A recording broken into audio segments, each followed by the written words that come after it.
الحمد لله نحمده ونستعينه ونستغفره ونؤمن به ونتوكل عليه ونعوذ بالله من شرور أنفسنا ومن سيئات أعمالنا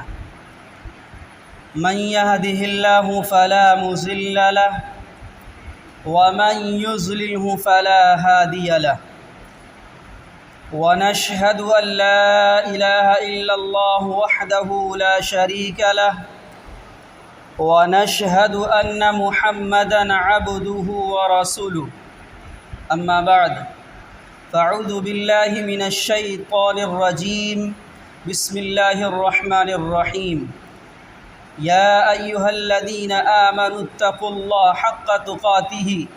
ولا تموتن إلا وأنتم مسلمون صدق اللہ العظیم۔ میرے محترم بزرگوں اور دوستوں اور ہمارے دینی بھائیوں، اللہ تبارک و تعالی نے یہ جو دنیا بنایا ہے جس میں ہم اور آپ اپنی زندگی بسر کر رہے ہیں، اپنی سانسیں لے کر اس دنیا سے ہمارے اور آپ کی زندگی کا سفر طے ہو رہا ہے۔ اس دنیا کے اندر اللہ تبارک و تعالی کی بے شمار مخلوق ہے۔ ان تمام مخلوق میں سب سے بہتر اگر کوئی مخلوق ہے اس دنیا کے اندر تو وہ حضرت انسان ہم اور آپ ہیں، کہ اللہ تبارک و تعالی نے ہمارے اور آپ کے اوپر اپنا فضل اور اپنا کرم فرمایا کہ اپنی بے شمار مخلوق میں سے چن کر کے سب سے بہتر مخلوق ہر اعتبار سے بنایا۔ اور اس کی تصدیق کے لیے قرآن کریم کے اندر اللہ تبارک و تعالی نے فرمایا لَقَدْ خَلَقْنَا الْإِنسَانَ فِي أَحْسَنِ تَقْوِيمٍ،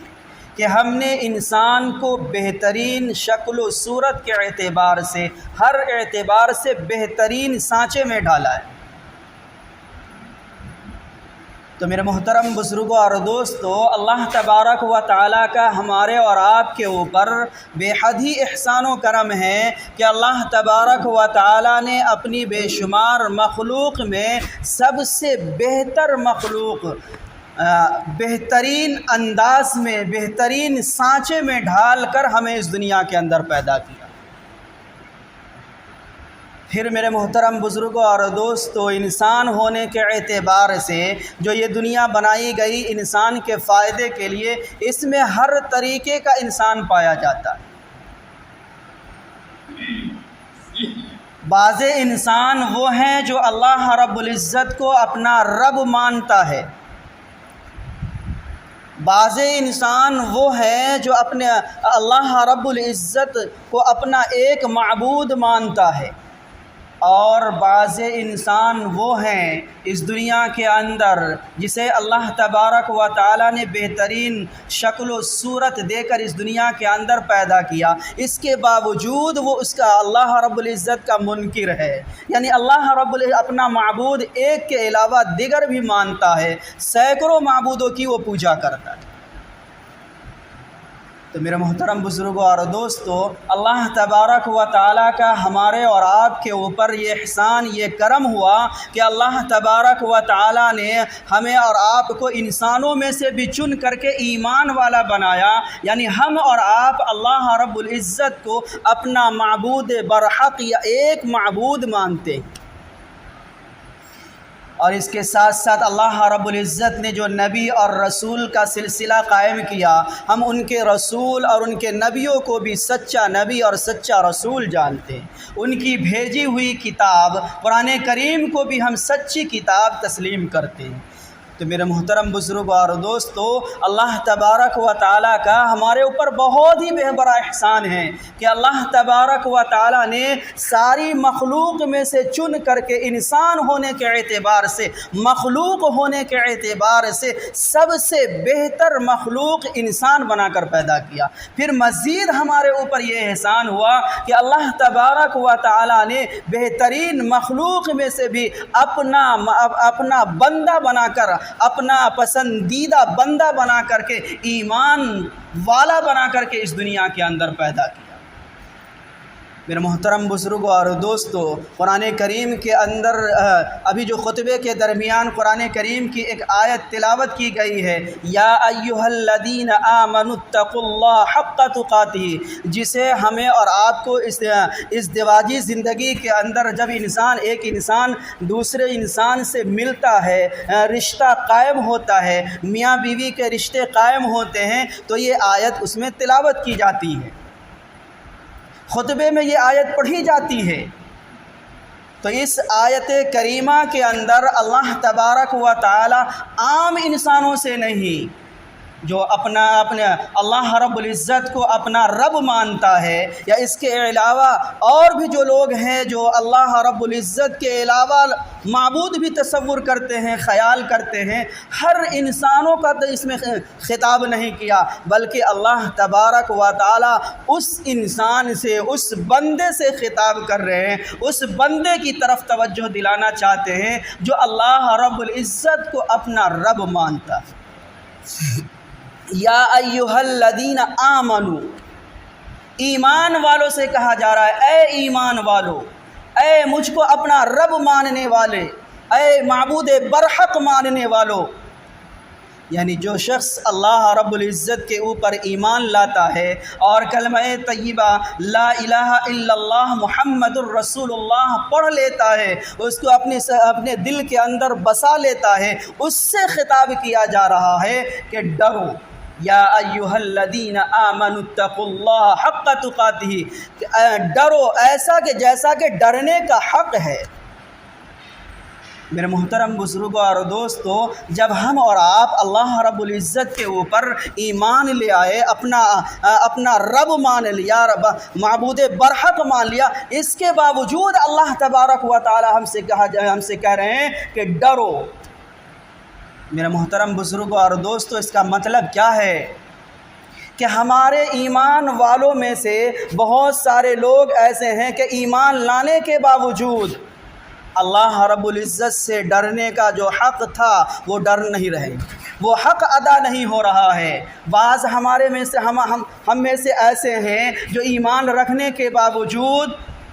ایمان کا جو تقاضا ہے، ایمان جو ہمارے اور آپ سے مطالبہ کر رہا ہے، اس کے مطابق ہمارے اور آپ کی زندگی نہیں گزر رہی ہے۔ ہم دن رات ایمان کی دھجیاں اڑا رہے ہیں، ایمان کے مشن سے ہٹ کر کے ہمارے اور آپ کی زندگی گزر رہی ہے۔ ہم میں سے بہت سارے لوگ ایسے ہیں جو سود کھا رہے ہیں، زنا خوری کر رہے ہیں، دنیا کی جتنی برائی ہو سکتی ہے ہر برائی کو انجام دے رہے ہیں۔ تو ایسے لوگوں سے اللہ تبارک و تعالی فرما رہے ہیں اس آیت کے اندر کہ اے ایمان والو ڈرو جیسا کہ مجھ سے ڈرنے کا حق ہے۔ یعنی اللہ رب العزت کی جو ربوبیت ہے، جو اللہ رب العزت کا تقاضا ہے، جو اللہ تبارک و تعالیٰ کا رعب و دبدبہ ہونی چاہیے کہ جب ہم اور آپ اللہ رب العزت کے اوپر ایمان لے آئے ہیں تو اب ایمان کا جو تقاضا ہونی چاہیے، جو کپاہٹ ہمارے اندر ہونی چاہیے، اللہ رب العزت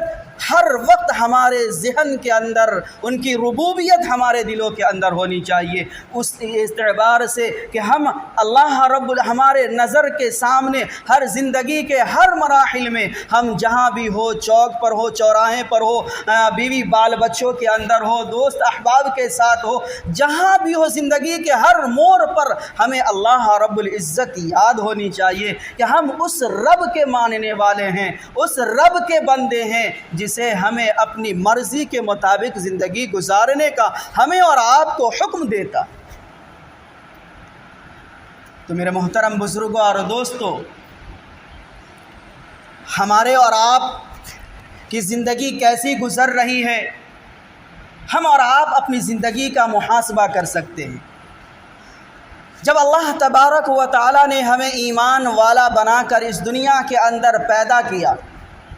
ہم نے اور آپ نے جب کلمہ طیبہ لا الہ الا اللہ محمد الرسول اللہ کی تلاوت کی، اسے اپنے دل کے اندر جگہ دیا، اپنے دل کے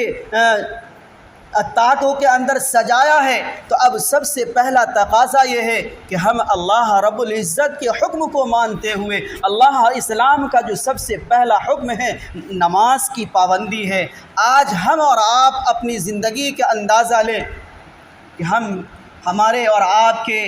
گاؤں کے اندر، محلے کے اندر، سماج کے اندر کتنے افراد ایسے ہیں جو نماز کی پابندی کرتے ہیں۔ میرے محترم بزرگوں اور دوستو، حدیث کے اندر آتا ہے کہ جو شخص عشاء کی نماز قضا کرتا ہے تو وہ اللہ رب العزت کے دردناک عذاب کا انتظار کرے۔ میرے محترم بزرگوں اور دوستو، ایک بزرگ کا واقعہ لکھا ہے، ہر انسان کو اس دنیا سے کوچ کر جانا ہے، اس دنیا سے ہمارے اور آپ کی زندگی ختم ہو جائے گی۔ کل نفس ذائقۃ الموت، ہر نفس کو، ہر جاندار کو، جس کے اندر بھی جان پائی جاتی ہے، اللہ رب العزت کی جتنی مخلوق ہے اور ان مخلوق میں سے جو جن کے پاس جان پائی جاتی ہے، جس کے اندر جان پائی جاتی ہے، ہر مخلوق کو، جو جاندار مخلوق کہلاتی ہے، جو محسوس کرتی ہے، جس کے اندر زندگی پائی جاتی ہے، ہر اس مخلوق کو موت کا مزہ چکھنا ہے۔ کل نفس ذائقۃ الموت، ہر نفس کو، ہر جاندار کو موت کا مزہ چکھنا ہے۔ تو میرے محترم بزرگوں اور دوستو، ہمارے اور آپ کی زندگی چند دنوں کی زندگی ہے، 60 سال 70 سال، اس کے بعد ہمیں موت کے منہ کے اندر جانا ہے، موت کا مزہ چکھنا ہے، اور اس کے بعد میرے محترم بزرگوں اور دوستو اگلی زندگی ہماری مرتب ہوگی اس دنیا کے اعتبار سے۔ تو میرے محترم بزرگوں اور دوستو، جب اللہ تبارک و تعالیٰ نے ہمارے اور آپ کو ایمان کی دولت سے نوازا تو سب سے پہلا فرض ہے کہ ہم اور آپ نماز کی ادائیگی کریں۔ میرے محترم بزرگوں اور دوستو، تو جب ہم اور آپ اس دنیا سے رخصت ہونے لگتے ہیں، یعنی جب ہماری موت کا وقت آتا ہے، مرض الموت میں جب ہم اور آپ مبتلا ہوتے ہیں، تو ہم اپنی اولاد کو کچھ نصیحتیں کرتے ہیں، کچھ باتیں بتاتے ہیں۔ تو ہمارے اور آپ کا یہ طریقہ ہے کہ ہم دنیا کے معاملات کو بیان کرتے ہیں کہ فلاں کی زمین اتنی ہے، فلاں کا مال ہم نے اتنا ہڑپا اور اتنا کیا، یہ کیا، وہ کیا۔ لیکن میرے محترم بزرگوں اور دوستو، جب کوئی اللہ والا اللہ کی مرضی کے مطابق اس دنیا کے اندر زندگی گزارتا ہے، اس کے جب رخصتی کا وقت آتا ہے، جب وہ مرض الموت میں مبتلا ہوتے ہیں، تو کوئی اچھی بات، دین کی بات بتاتے ہیں۔ تو ایک بزرگ حضرت خواجہ قطب الدین بختیاری کاکی علیہ الرحمہ، جن کی قبر دہلی کے اندر موجود ہے، جب ان کے رخصتی کا وقت آیا، یعنی ان کے موت کا وقت آیا، تو انہوں نے کاغذ اور قلم منگوایا، اپنے ورثاء سے حکم دیا کہ کاغذ اور قلم لاؤ۔ اب لوگ، ان کے مریدین، ان کے ورثاء پریشان ہو گئے کہ کیا بات ہے کہ کاغذ اور قلم منگا رہے ہیں، دنیا کے اندر کون سا معاملہ کیا، کس بات کو لکھائیں گے؟ سب حیران و پریشان ہیں۔ لوگ کاغذ اور قلم لے کر حاضر ہو گئے، تو علامہ قطب الدین کاکی علیہ الرحمہ نے سب سے پہلی چیز یہ لکھایا کہ میرے مرنے کے بعد میرے جنازے کی نماز ایسا شخص پڑھائے گا جس کے اندر 4 صفات پائی جاتی ہو۔ میرے جنازے کی نماز کوئی مولوی نہ پڑھائے، کوئی امام صاحب نہ پڑھائے، کوئی متقی عابد نہ پڑھائے، بلکہ ایسا شخص میرے جنازے کی نماز کو پڑھائے گا جس کے اندر 4 صفات پائی جاتی ہیں۔ ان میں سے پہلی صفت یہ تھی، علامہ کاکی علیہ الرحمہ نے فرمایا کہ میرے جنازے کی نماز وہ شخص پڑھائے کہ بلوغیت سے لے کر کے اب تک اس کی کوئی نماز قضا نہ ہوئی ہو، تکبیر اولیٰ اس کا فوت نہ ہوا ہو، یعنی جماعت کی نماز اس کی فوت نہ ہوئی ہو۔ ہم اور آپ اپنی زندگی کا محاسبہ کریں کہ تکبیر اولیٰ کی تو بات درکنار کی ہے، یہاں ہمارے اور آپ کی 5 وقت کی نماز ہی غائب ہوتی ہے۔ 5 وقت کی نماز ہی غائب ہوتی ہے۔ تو میرے محترم بزرگوں اور دوستو، قطب الدین کاکی علیہ الرحمہ نے پہلی شرط یہ لکھائی کہ میرے جنازے کی نماز ایسا شخص پڑھائے گا جس کی تکبیر اولیٰ فوت نہ ہوئی ہو، اور دوسری شرط یہ رکھی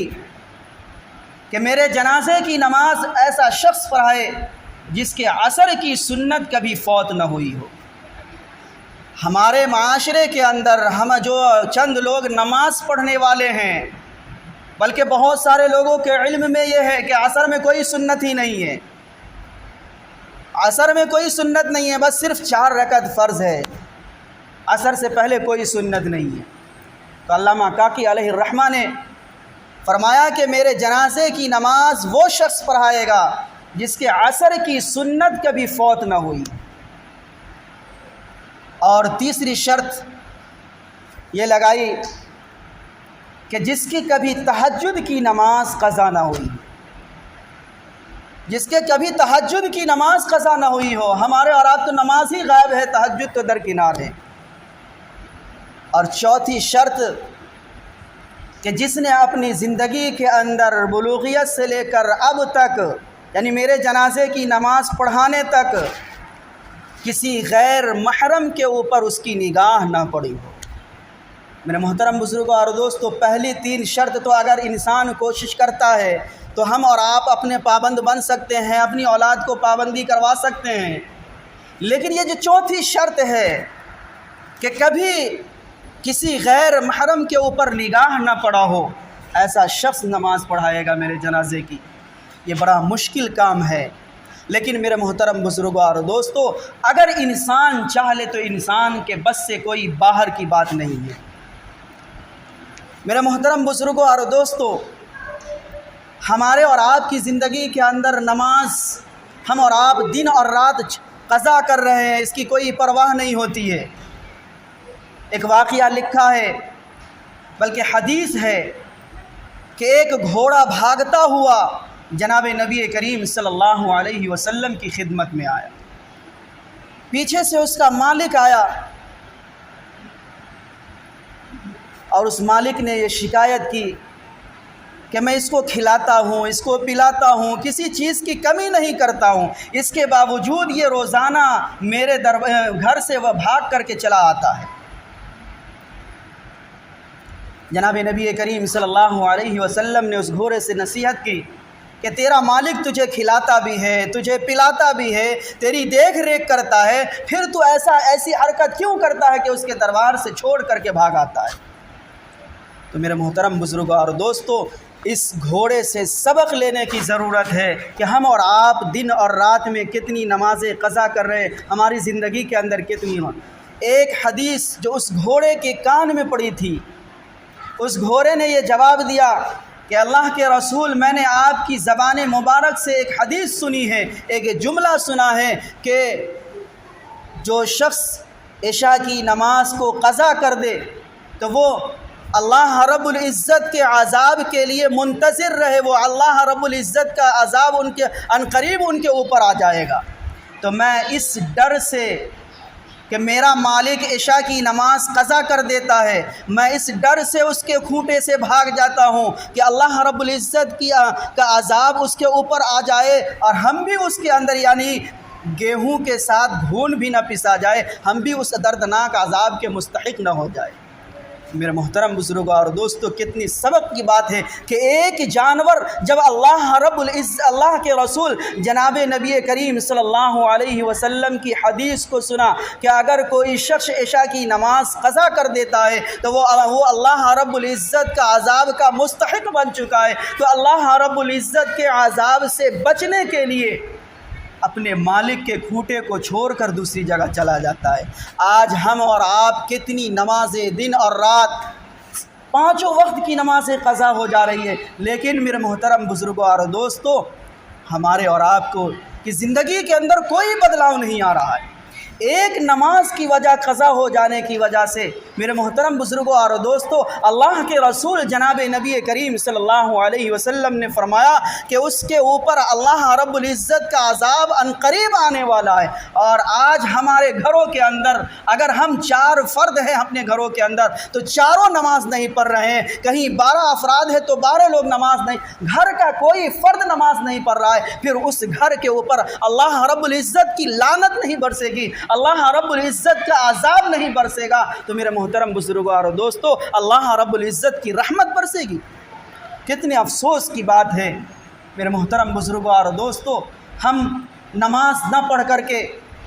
ہم اللہ رب العزت کی نافرمانی کر کے ہم اپنے آپ کو ایمان والا تصور کرتے ہیں،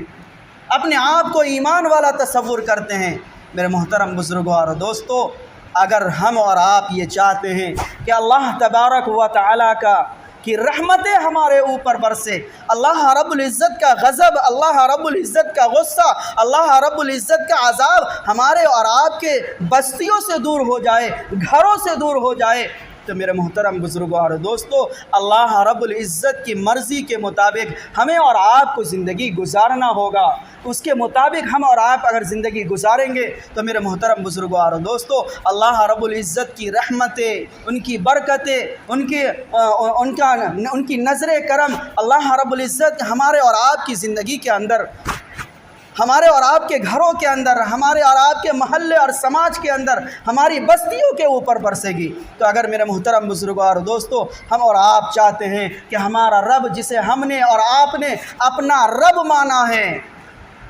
اپنا معبود برحق مانا ہے، وہ ہم سے اور آپ سے راضی اور خوش رہے، تو ہمیں اور آپ کو اس کی مرضی کے مطابق زندگی گزارنی ہوگی۔ اللہ تبارک و تعالیٰ سے ہم اور آپ دعا کریں کہ ہمارے اور آپ کی اب تک کی جو زندگی جیسی بھی گزری ہے وہ گزر گئی، لیکن اگلی زندگی جو ہوگی وہ اللہ رب العزت کی مرضی کے مطابق گزرے گی۔ اپنے پچھلے گناہوں کی معافی مانگے اور اگلی زندگی عزم مصمم کرے، ارادہ کرے کہ ہم اللہ رب العزت کی مرضی کے مطابق جناب نبی کریم صلی اللہ علیہ وسلم کے بتائے ہوئے طریقے کے مطابق ہمارے اور آپ کی زندگی گزرے گی۔ اللہ تبارک و تعالی ہمیں کہنے سے زیادہ عمل کی توفیق عطا فرمائے۔ وآخر دعوانا الحمد للہ رب العالمین۔